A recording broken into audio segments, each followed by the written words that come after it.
I just shaved off years worth of nonverbal communication in one page to be able to say, here, study this, reference this. Now that may sound a bit narcissist, but again, it's in that role particularly, it's that. But you could say, hey, for the company, here's our values, here's what our culture is, okay? But then a quick 2 to 3 bullet points underneath it of what does that look like on a daily basis.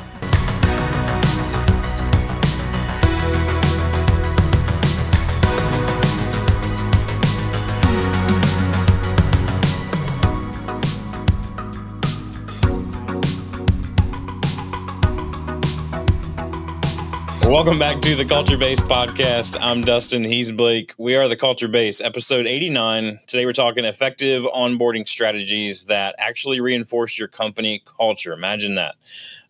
Let's see. Before we get into that, I want to remind you that we're here to help leaders know what they're about, show where they're going, and develop a scalable team to get them there. Couple of business items before we jump into today's episode. We would appreciate, if you're listening on audio podcast platform, to subscribe, rate, and review. A good 5-star review goes a long way, helps get this content out further to those just like yourself who can benefit from it. If you're watching on YouTube, hello there. We're so glad you're here. You get to see Blake adjusting his camera. We would love for you to hit the thumbs up, like, subscribe, ring the bell so you're notified every time new content just like this drops. New episodes a couple times a month now, and we're also dropping some little short, what YouTube calls actual shorts. Not shorts like you wear. Dropping little shorts. We're dropping little. I don't think we can say that. We're going to get canceled. But yeah, we're some YouTube shorts for you. So you ring the bell, you'll get notified every time we post. We're not dropping. Every time we post those, you'll know about it. You can follow us on Instagram, YouTube, LinkedIn, Facebook at The Culture Base. That's BASE.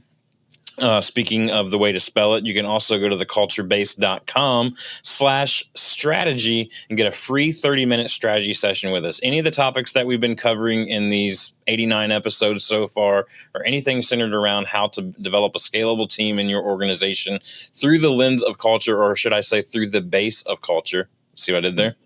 You like that? And lastly, we have a couple free resources for you at theculturebase.com. If you click on over to the resources page, we've got the Scalability Playbook. It's our absolutely free ebook for you. It's on your screen if you're watching on YouTube. The Scalability Playbook is for free. Download that. Also, you can get a free PDF guide called The Best Interview Questions Ever. These are questions that we've developed over the years to help you get the most out of your interview so that you can develop that team and align in the scalability that you're doing. And you can purchase Blake Behr's book, Uncultured, through our website as well. All right, that's all the business. Let's get into today's episode, Blake, talking about building effective onboarding strategies that reinforce company values. Shall we get into it by starting with the problem?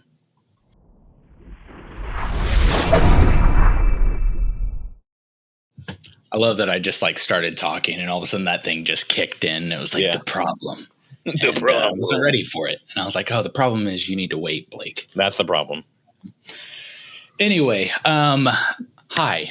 The problem of why onboarding is so important and why they're truly, I know people think it's always, man, this is so challenging because I want to say this is the most important place. But every section of attracting the right people and then hiring and then onboarding, all of those matter. I feel like this is one of those that's really the risky. You found the right thing. You found the right people for the organization. You spent all of that time. And this is I think what onboarding is tripping at the finish line. It is, we screwed the pooch. We missed it. We punted on first down. That's what missing onboarding is. And the numbers, they don't lie. And this is where it gets really sad because I think of these numbers I say, a lot of them probably were good fits. And a lot of times what we end up doing is saying, oh, we thought they were better. We thought they were more. We thought they were different. And we put that shame on the person or people that we hired instead of realizing this just might be a clarity issue. You know, at the Culture Base, we talk all the time about clarity and being clear about things. This is why. Yeah. Right here is why. Because if you can't be clear and communicate who, not just what you were in hiring, but show, hey, we're creating trust here. We said we were this way. Guess what? Look, now we are this way. And they believe that because the numbers don't lie. 20% of new hires quit within 45 days. 20%. That's high. And that's of, like, let's say you only hire 10% of the people you even went through. 20% of that number are just quitting within 45 days. Only 12, this one hurts. Only 12% of employees or team members actually believe their company does well on onboarding. Wow. How many companies do you think they do well at onboarding? Probably probably the opposite amount of that percentage. Probably the other 88%. Exactly, the other 88%, right? Tenure in an organization has dropped pretty substantially in the last 4 to 5 years. It's dropped to from 4.5 years to 2.5 years for millennials. So what's risky about having bad onboarding? Well, if you count onboarding as 3 to 6 months, that's a quarter of the life length of that team member in your organization. And if you do bad onboarding, I would imagine that the true tenure of your organization for those who are 40 and younger, it's going to plummet. Okay. So the cost, and I'm saying all these numbers because I think it's important to have statistical understanding here, but the cost of replacing someone, let's say you attracted the right person, you hired the wrong person, and then you onboarded poorly the right person.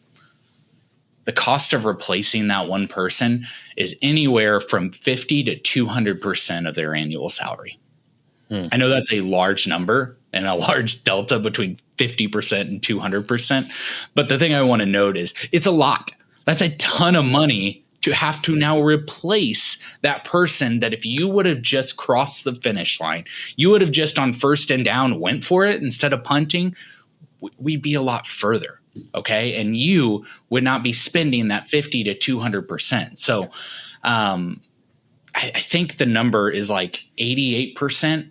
So not the 88 you were just talking about, but 88% of organizations fail to create a compelling onboarding experience. And they miss answering the fundamental questions that the team's looking to have answered that likely in hiring you told them would be. Okay. But you didn't give a timeline. And most importantly, you didn't give clarity. Yeah.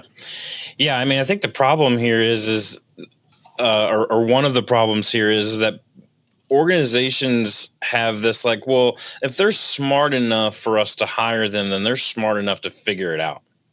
Right. And that's what we call the culture osmosis myth, that they'll just figure it out as they go along. But the new hires are observing that culture during those first 45 days, during those 6 months. And they're deciding in that precious onboarding season, they're deciding if they belong or not. You have already decided that they do belong. I know that because you hired them. That's right. But now they're deciding if they belong. So if you put enough investment of time, trust, money, personnel, all that into saying you're the person for this job, then why wouldn't you do everything you can to help them see that they actually do belong here? Why would you take all of that investment and punt it, like Blake said, and just go, nah? No smart business person does that, right? So there's the culture osmosis myth. There's also, I think, a value disconnect, and that's what we're really getting at the heart of today here, Blake, is that there's a value disconnect in the culture. We always talk about hire and fire based on your culture values, right? Yeah. You hire based on your values, you fire based on your values. That's you promote based on your values, you put people on pit based on your values. Like, if they really are what you value, then you should be measuring and making strategic adjustments accordingly based on your values. And so onboarding is no different. In fact, it's probably the most important because it sets the path. It sets the tone right out the gate. And the problem is that we're not setting the appropriate tone out of the gate. So when it comes down to, okay, now we have to move this situation, whether it's positive or negative based on our values. And they're like, well, I didn't know that was super important. We haven't talked about it at all.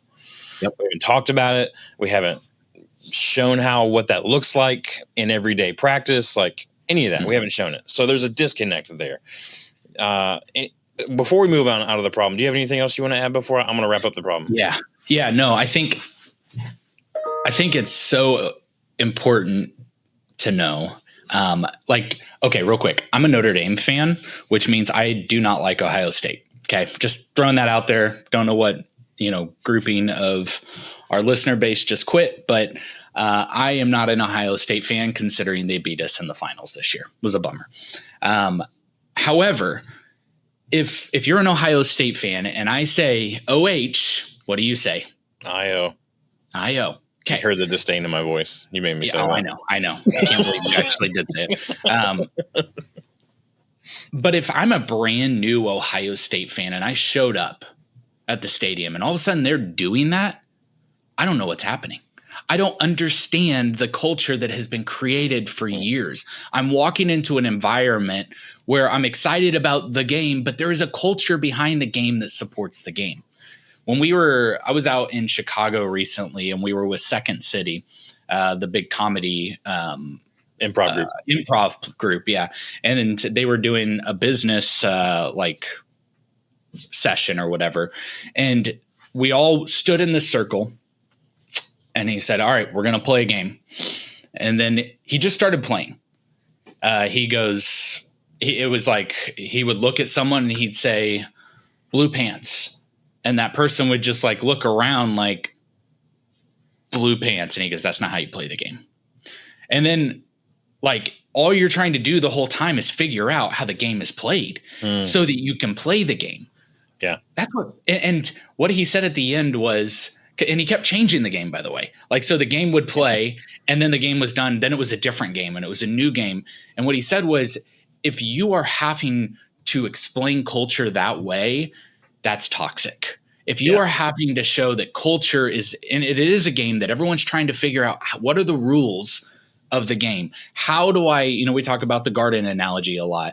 How do I engage in how to do the garden here? So much of onboarding needs to be eliminating the guesswork because it was exhausting. It was embarrassing. It was frustrating not to know the rules of the game while we were playing that stupid little game in a circle. But it was proving a point that we've got to be able to clarify those items. Because they, like Dustin said, everyone who enters your organization is starting off not as a technician, not as an intern, not as any of these other things. They're starting off as a culture detective. And you need to make their job so easy. They need to not spend so much of their energy trying to figure out the rules and a lot more of their energy focusing on the actual game. If you're a parent, you get this. You need to make it like a toddler Easter egg hunt. Yeah, right. Where you don't hide the eggs at all. You just kind of toss them out in the front yard and go, oh, you found what? You found those. It's that easy. It's that easy. All right, let's get into the solution, Blake.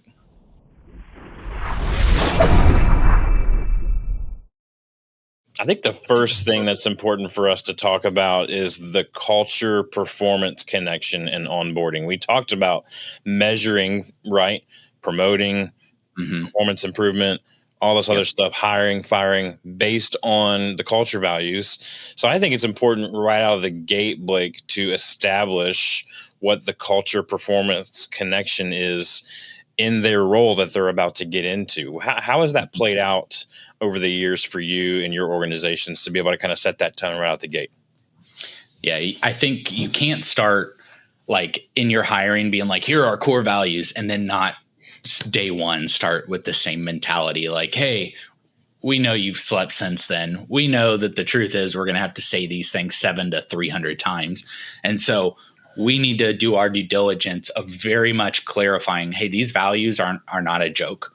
We do hire, we do fire. And I think you share stories about what it looked like when you had to, not with names, not with those kind of things, but like, hey, so-and-so did this and it was awesome and we celebrated them for this. So-and-so did this and we had to let them go. It's just not our values.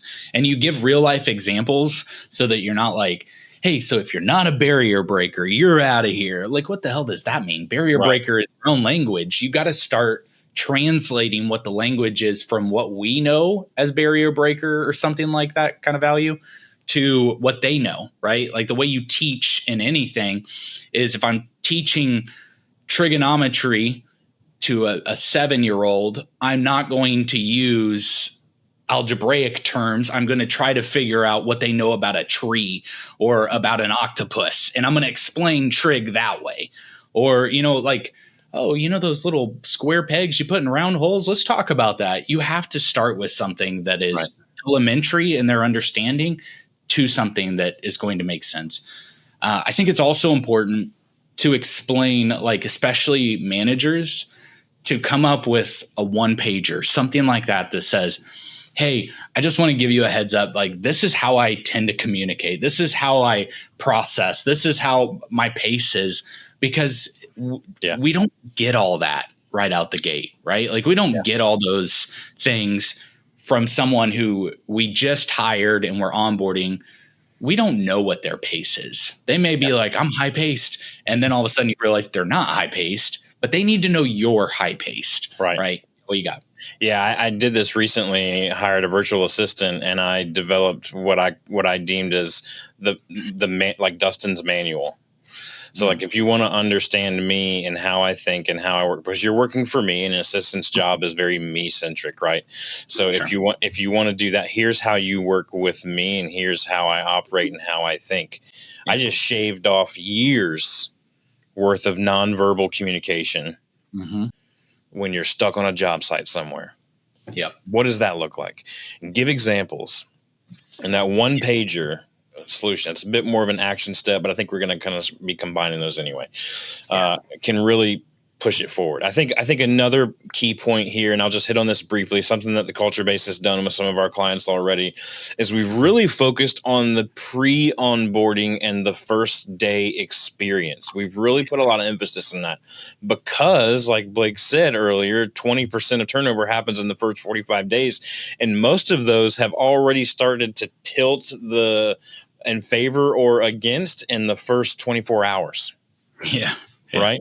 They know by walking in, they're like, oh, I think I made a mistake. Oh, no. Oh, no. I don't want to do this, or they walk in and go, wow, it's actually greater than I thought it was going to be. Yeah. You know what I mean? It's a surprise and delight mentality. So what we've done is some little things that we've done along the way is as soon as they sign the offer letter, we have them fill out a form. And on that form, we're getting all kinds of favorites. What's your favorite sports team? Your favorite candy? What's your T-shirt size? Are you a coffee drinker or a tea drinker? That kind of thing, right? And so we're immediately going to work on that information before their first day. They probably are going to get that a good 10 days out from their first day, right? And so now we have 9 days to prepare for their arrival. When someone comes to your home, you've invited a guest to your home, right, that you really care about, you prepare for their arrival. It's no different here. If you are investing so much care and attention and resources into bringing this person into your organization, then prepare for it. Don't wait for day one to go, oh, yeah, you're here. So I guess we got to get you a badge or something. I don't know. Like that immediately, like, do you want me here? Like, I thought you needed this role. You know what I mean? You're setting the tone right out the gate. So you can say, hey, not only do we know your T-shirt size, we're going to send you T-shirts in the mail. so that when you show up on your first day, there's no like you're showing up in street clothes and everybody else is wearing the company t-shirt, right? It's because then immediately you subconsciously feel like an outcast in that moment. But if you show up like ready to rock, right? Chick-fil-A does a really good job at this. You don't show up on the first day at Chick-fil-A and in your street clothes and they go, here's your uniform. Like you get your uniform before your first day, right? So it's little things like that. And then you can have a basket in their locker or their desk or their space or wherever like that. You have an informational card that you can give to their direct report who's going to walk them around and show them the ropes, but they're going to have that card. They're going to have conversation. Oh, I see you're an Ohio State fan. I didn't know I hated you already. Things like that. So, but it breaks the ice, right? Like even if you're on the extreme opposite sides, like Notre Dame and Ohio State, it still breaks the ice. Oh man, that was a rough. You guys really messed us up. You know what I mean? Yeah. Like, you have that camaraderie. It breaks the ice, and we all know what that feeling of breaking the ice. So pre-boarding and first day experience design is crucial. Yeah, and keep in mind that means like platform setup. What platforms do you use? It doesn't sound important, but the things I see people struggle with the most are the most basic things where they're like, stack. Yeah, what's your tech stack? What are you using? How do you communicate? How do you do time? How do you all these things that chances are you have been so far away from because you're an executive or you're an upper management at this point, and you're missing the fact that everyone else has to do a lot of things to communicate, and they're kind of following, like you have to do less because you don't want to do less and you don't have to. So, but they do. Yeah. They have to fit the mold. So that's important. I think if they're not training within the first week, there's a problem. Yeah. Okay. Or if they're not training at all and it's just let's sink or swim, you will get some who swim. But on the opposite, you will get some who sink. Yeah. And before you move on to the next thing, I want to just wrap up and say, without this pre-boarding, you're wasting a whole lot of time in your first week doing the things you could have done before day one. And if you're asking them to spend time on something, please compensate them for that, even though they officially haven't started yet. Yeah. Right? Set the tone right out the gate. If you're asking, hey, watch this video, watch this training course before your first day, watch how to use this technology, watch how we use Slack or how we use Microsoft Office. I need you to watch this quick video. You better compensate them for that. You set the tone right out the gate. But you do all that before, then day one, guess what you get to start? Training. You don't have to worry about filling out all the HR paperwork and getting key cards and showing you how to use Slack, and all that's already been done. Already been done. So go ahead. Yeah. No, I'm good. I think as far as knowing that, we talked about having a 90-day plan. Like it is really helpful to know your bookends. Yeah. And it's easy to have a start bookend because you started. There is something there. But to also have hey, I got out of this point. Like there are milestones at the end. And if I hit those milestones, then I'm, getting all my benefits. I'm getting all my stuff integrated. I think it's really important to let them have clarity. Hey, not this 90 days for both of us is this a fit? And once we know for sure, all we're doing is just putting that stamp on top of it that, yeah, it's clear. You're one of us. You believe in this. You're moving in this direction. And let's validate that with the book closes on onboarding. Yeah. Yeah. And I'll say too, as we wrap up, the 90-day kind of checks and balances throughout the process, right? The 90-day kind of blueprint to laying it out there. Create that blueprint, create that document, right? Build it, all the systems in place to have it.